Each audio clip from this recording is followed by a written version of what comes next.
Assalamualaikum warahmatullahi wabarakatuh. Selamat siang. Perkenalkan, nama saya Siti Mayasari Pakaya, dosen jurusan Ilmu Komunikasi, Fakultas Ilmu Sosial Universitas Negeri Gorontalo. Pada kesempatan ini, izinkan saya menyampaikan penjelasan tentang salah satu materi mata kuliah Manajemen Public Relations dengan kode BAE 62942. Dalam pelaksanaan pembelajaran, saya menerapkan konsep DIA atau Delivery, Interactions, dan Assessment. Konsep delivery perkuliahan diterapkan dengan menggunakan metode ceramah, diskusi, dan berbasis project.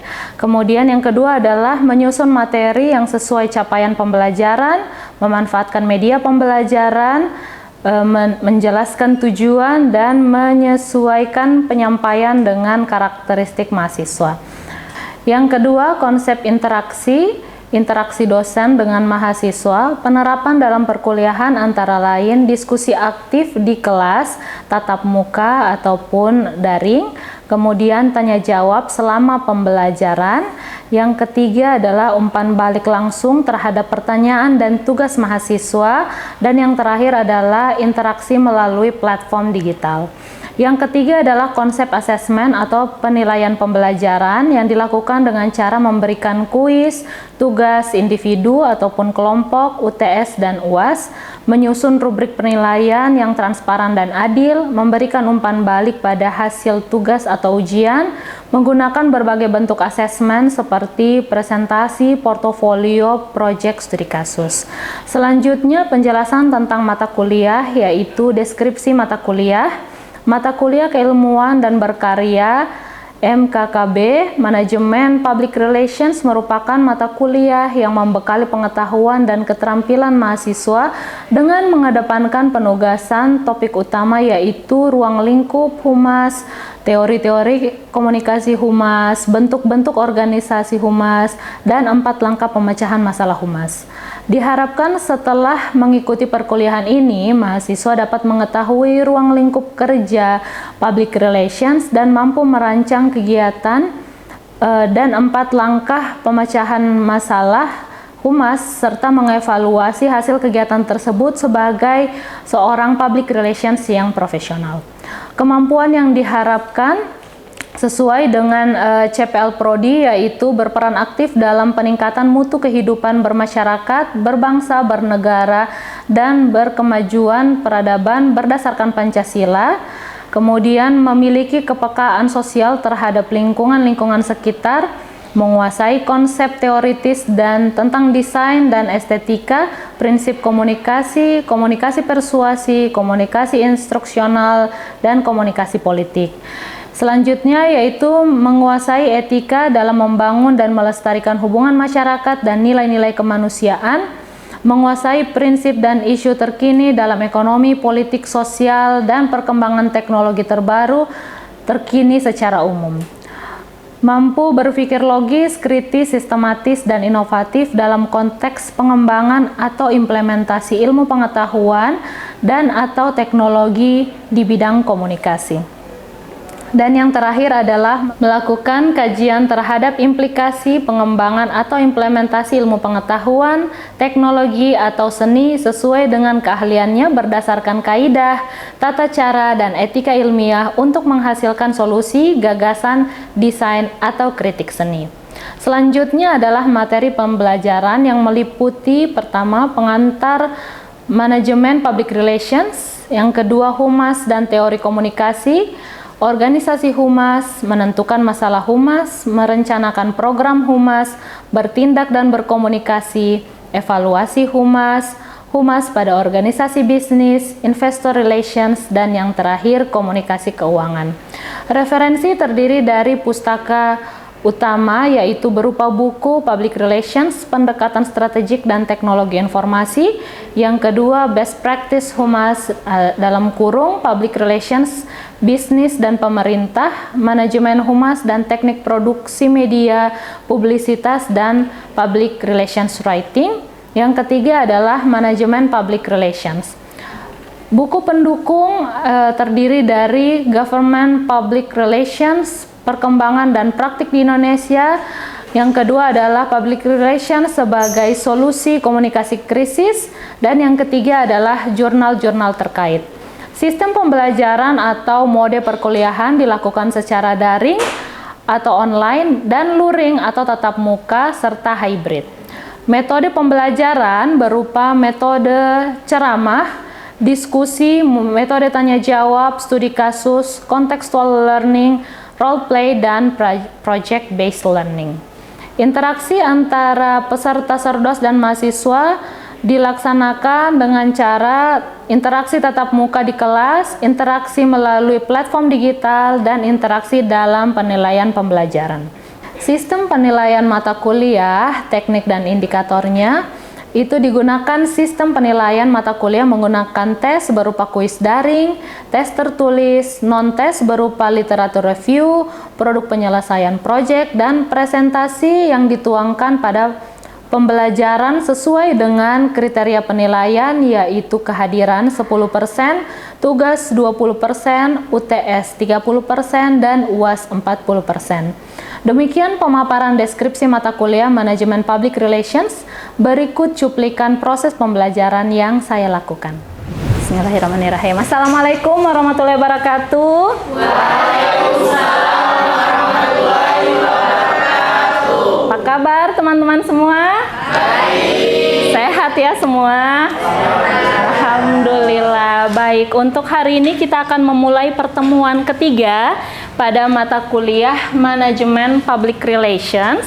Nah, sebelum kita memulai kegiatan pembelajaran pada hari ini, ada baiknya kita berdoa dulu ya, sesuai dengan keyakinan kita masing-masing. Mungkin bisa dipimpin oleh wakil ketua kelas, mungkin ya bisa ya.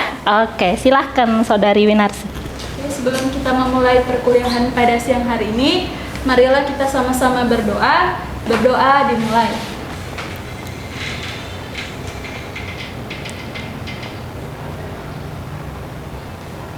Berdoa selesai. Oke, baik, terima kasih sudah memimpin doanya pada hari ini. Untuk selanjutnya kita akan absen dulu ya untuk pertemuan hari ini. Baik, untuk yang saya panggil namanya harap mengangkat tangan. Oke, pertama adalah Taufik Husna, Syahpriyansah Mokodompit, Muhammad Akbar Tamala, Hairul Muhammad, oke, Agustina Haji, oh ya, bagaimana ketua kelas? Dia sudah berkonfirmasi bahwa beliau tidak bisa hadir pada kelas hari ini. Oke, baik. Selanjutnya Medi Ayulistarizes, Fitria Aisyah, hadir. Oke, Julian Habibi, hadir. Muhammad Nuzul Cono, hadir. Winarsi Muda, hadir. Nur Laila Paputungan, hadir Ibu. Nur Aini Salsa Rafika, hadir Ibu. Ainun Mardia, hadir. Dan yang terakhir Irsya Putri Sumbah. Oke, baik, terima kasih. Untuk selanjutnya kemudian kita akan masuk pada agenda hari ini dengan materi pembelajaran, yaitu organisasi profit, organisasi non-profit, dan peran humas dalam organisasi profit dan non-profit.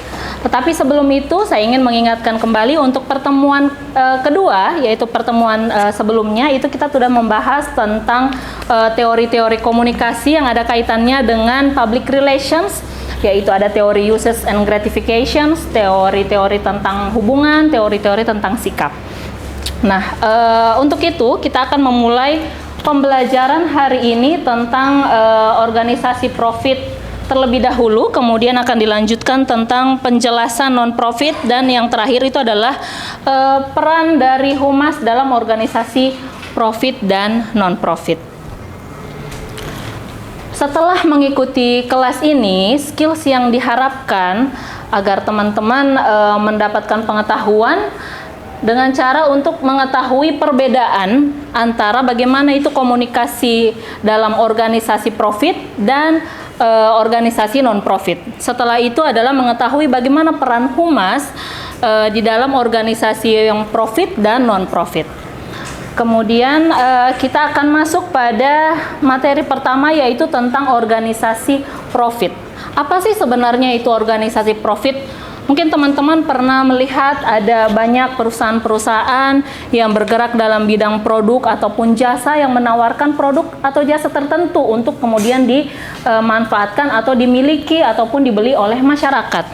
Nah, di sini organisasi profit adalah suatu bentuk kerjasama yang dilakukan oleh sekelompok orang, di mana sekelompok orang ini memiliki tujuan untuk menghasilkan laba ataupun keuntungan tertentu melalui kegiatan operasionalnya dalam bentuk barang dan jasa. Dan menurut Investopedia pada tahun 2025, a for-profit organization exists primarily to generate a profit which is distributed to its owner or stakeholders. So, tentang organisasi profit itu adalah organisasi di mana tujuan utamanya adalah menghasilkan laba yang kemudian laba itu dibagikan kepada pemilik ataupun stakeholder ataupun investor yang sudah menanamkan modalnya pada perusahaan tersebut. Seperti itu ya kira-kira. Nah, kemudian karakteristik dari organisasi profit dilihat dari tujuannya itu adalah menghasilkan laba. Jadi dia harus untung, harus menghasilkan profit untuk yang sudah mengeluarkan saham ataupun mengeluarkan dana kepada perusahaan tersebut. Kemudian yang kedua adalah fokus utamanya adalah memaksimalkan pendapatan dan nilai tambah dari suatu perusahaan. Kemudian untuk menjalankan organisasinya, dia itu lebih banyak bergerak pada bidang produksi dan juga jasa yang kemudian dijual ataupun dimanfaatkan oleh konsumen. Dan kemudian pendanaannya itu bisa didapat dari modal sendiri, pinjaman, ataupun investasi. Kira-kira ada yang bisa menyebutkan nggak contoh dari perusahaan-perusahaan profit itu seperti apa?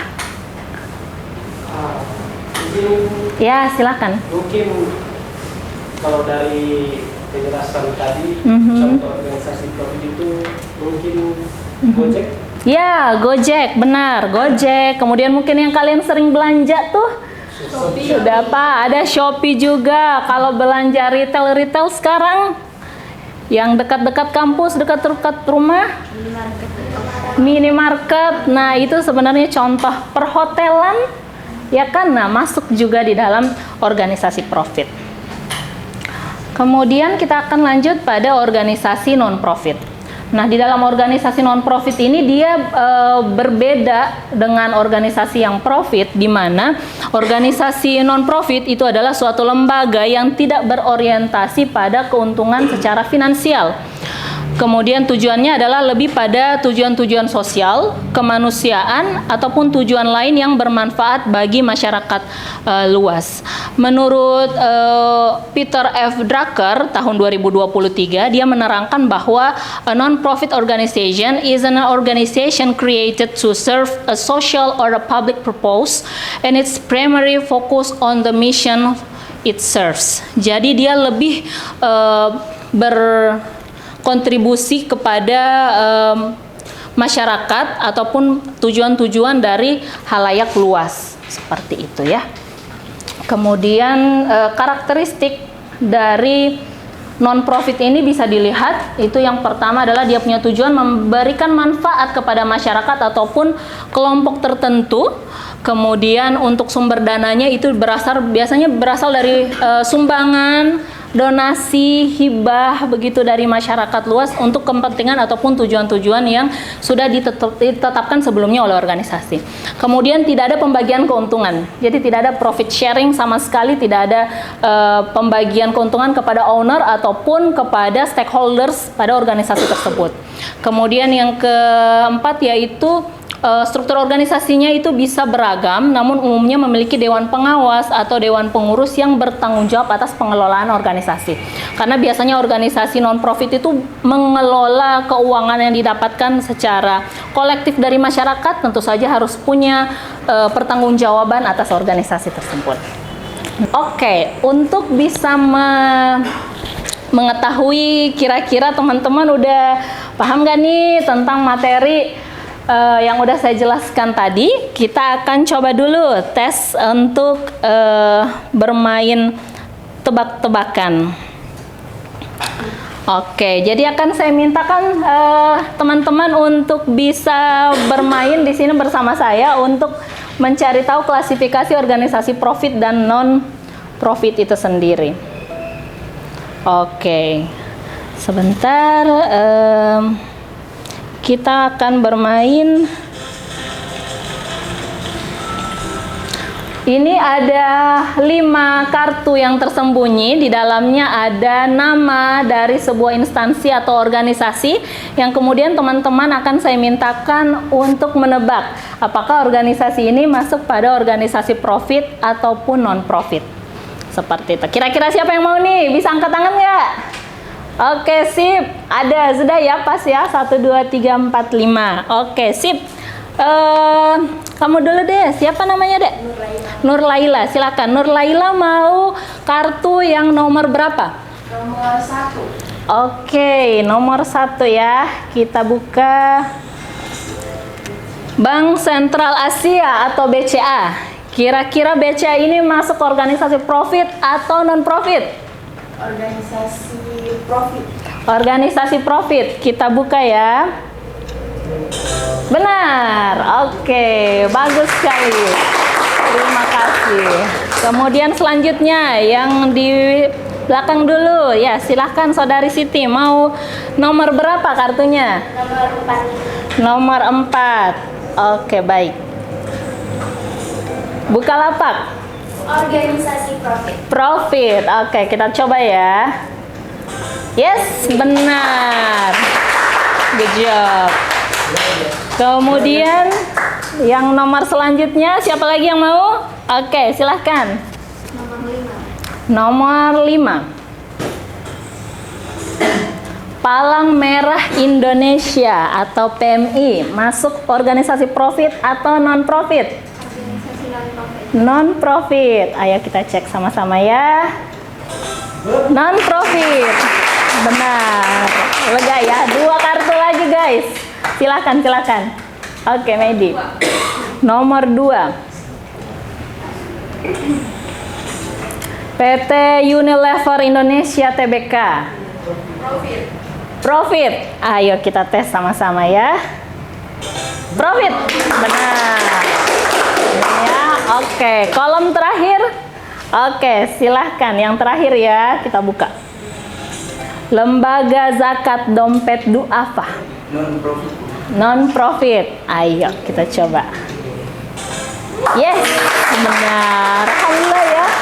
Berarti asumsi saya teman-teman udah cukup paham, udah cukup mengerti kira-kira perbedaan antara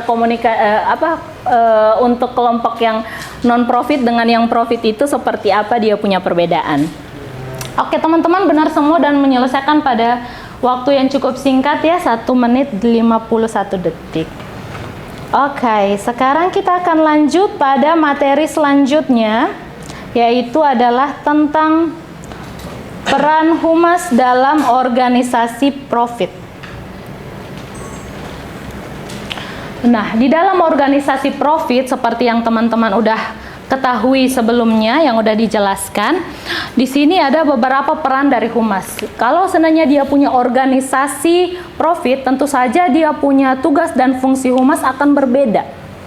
Dalam hal ini, peran humas dalam komunikasi organisasi profit, dia lebih banyak membangun ataupun mempertahankan reputasi perusahaan. Dia berusaha untuk, seorang humas itu seharusnya bisa berusaha untuk menciptakan citra positif perusahaan di mata publik dan pelanggan.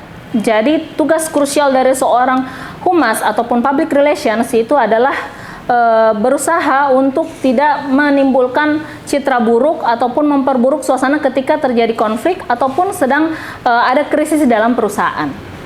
Kemudian dia juga berfungsi, seorang humas harus bisa mendukung tim pemasaran dan penjualan, jadi berkolaborasi dengan tim marketing untuk meningkatkan kepercayaan konsumen. Kalau sebenarnya di bagian pemasaran, dia lebih banyak pada penjualan ataupun pembelian barang. Tetapi kalau untuk bagian humas itu dia punya fungsi adalah mendukung bagian pemasaran untuk menciptakan citra yang positif, sehingganya produk itu dipercaya dan mau dibeli oleh masyarakat, seperti itu. Kemudian manajemen krisis yaitu menangani isu-isu yang dapat merugikan citra perusahaan, macam seandainya ada isu-isu produk yang buruk, layanan yang kurang baik. Itu sebenarnya tugas dari seorang humas untuk kemudian menyelesaikan ataupun menangani isu-isu yang bisa memperburuk citra dari perusahaan untuk kemudian bisa mengembalikan citra perusahaan agar tetap baik dan positif.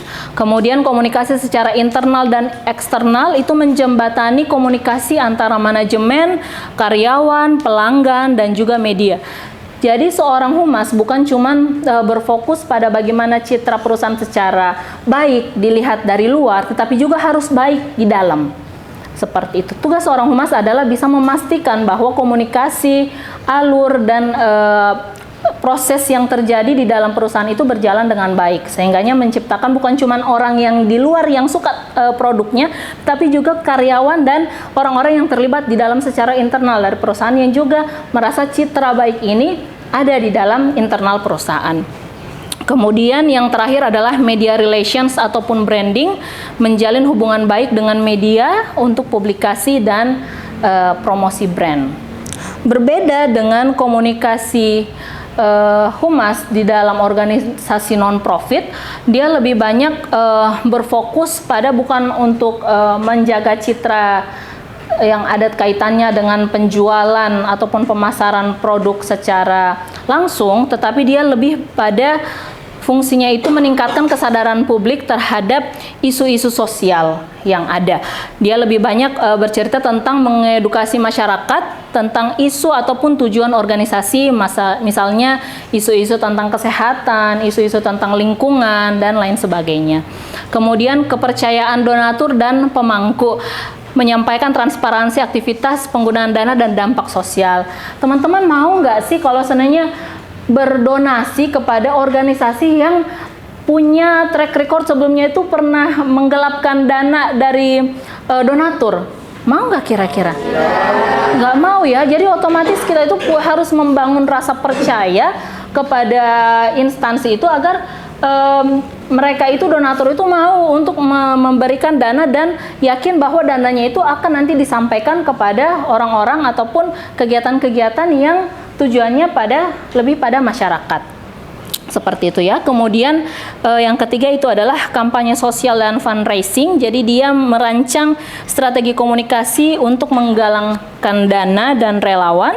Kemudian menjalin kemitraan strategis, yaitu berhubungan dengan pemerintah, lembaga donor atau lembaga-lembaga lain yang berkaitan. Jadi sebenarnya kalau teman-teman lihat ada organisasi tadi contohnya mungkin PMI itu otomatis akan berkoordinasi dengan banyak-banyak dinas, banyak-banyak instansi LSM yang mungkin terkait dengan kegiatan penyelenggaraan kegiatan di dalam PMI itu sendiri. Kalau PMI kira-kira di mana ya? Dinas apa ya kira-kira? Dinas Kesehatan. Dinas Kesehatan bisa ya. Jadi hubungan itu tetap harus dijaga dengan baik. Kemudian yang terakhir itu adalah pelaporan kinerja dan pertanggungjawaban publik. Otomatis kalau sudah ada dana yang disalurkan itu harus menjadi catatan dan ada laporannya kepada masyarakat bahwa dana ini sudah disalurkan sekian untuk masyarakat yang membutuhkan sesuai dengan tujuan dan fungsi-fungsi pelaksanaan kegiatannya. Seperti itu. Baik, sampai di sini kira-kira teman-teman ada pertanyaan? Oke, silahkan Saudari Irsya. Ibu, mungkin saya ingin bertanya, apa sih perbedaan dari organisasi profit dan non-profit pada sosial media? Apakah ada perbedaan yang signifikan? Baik. Di sosial media itu sebenarnya dia modelnya sama ya. By the way, itu pertanyaan bagus banget loh. Memang untuk saat ini organisasi-organisasi itu lebih banyak menceritakan ataupun fokus kontennya itu adalah pada menggunakan sosial media. Karena banyakkan pengguna media di Indonesia itu sudah sangat menjamur seperti itu, dan banyakkan orang-orang melihat organisasi itu layak atau tidak, kredibilitasnya itu dilihat dari konten-konten yang ada yang bertebaran di dalam sosial media seperti itu. Nah, apakah tugas dan fungsinya sama? Jawabannya adalah sama. peran dan fungsi itu dilaksanakan baik secara di dunia maya melalui platform tertentu, entah itu sosial media, entah itu website, entah itu menggunakan aplikasi tertentu, dan juga lewat pertemuan secara langsung ataupun komunikasi yang dilakukan secara tatap muka. Seperti semuanya sama, semuanya tetap berlandaskan pada peran dan fungsi, hanya media penyalurannya saja yang berbeda. Seperti itu. Oke, baik. Kalau nggak ada pertanyaan lagi, ada? Saya rasa cukup ya untuk pertemuan hari ini. Seperti yang sudah teman-teman dapatkan pembelajaran tadi, akan ada sedikit evaluasi yang akan dilakukan terkait materi teman-teman yang udah didengarkan tadi. Hari ini kita akan mengadakan kuis singkat terkait materi yang udah teman-teman dapatkan. Teman-teman silahkan barcode-nya di scan dulu, silahkan.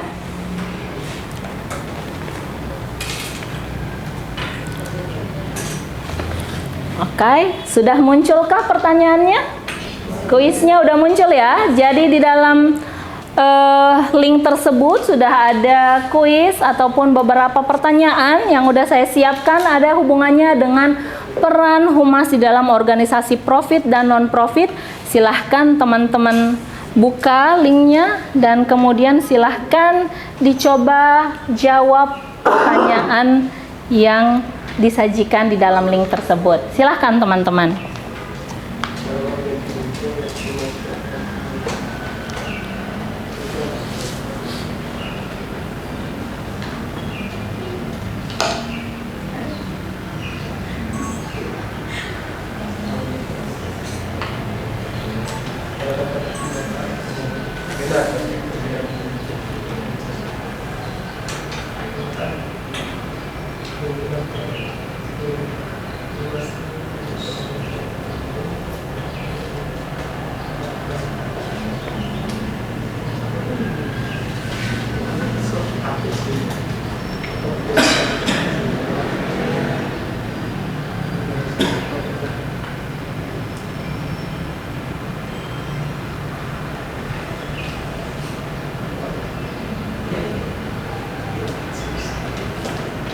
Sudah? Apakah teman-teman sudah selesai menjawab pertanyaannya? Oke, jika sudah, maka nilai teman-teman akan kelihatan pada link tersebut. Ya, seperti itu. Nilai itu nantinya akan dijumlahkan, diakumulasi untuk nilai pertemuan ataupun nilai pada tugas. Jadi teman-teman, saya sudah jelaskan sebelumnya pada pertemuan awal bahwa akan ada penilaian 30% untuk tugas dan itu akan disinkronkan pada nilai kuis teman-teman hari ini. Baik, untuk itu pembelajaran hari ini sudah kita cukupkan sampai di sini. Terima kasih untuk partisipasinya teman-teman.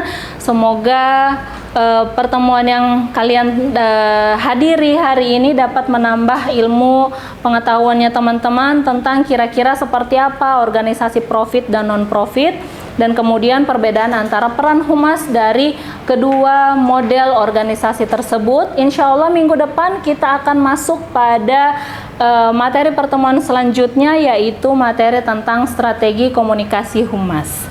Baik, terima kasih untuk teman-teman semua. Saya ucapkan, saya tutup kuliah pada hari ini. Insya Allah kita akan ketemu lagi minggu depan. Terima kasih. Assalamualaikum warahmatullahi wabarakatuh. Waalaikumsalam warahmatullahi wabarakatuh.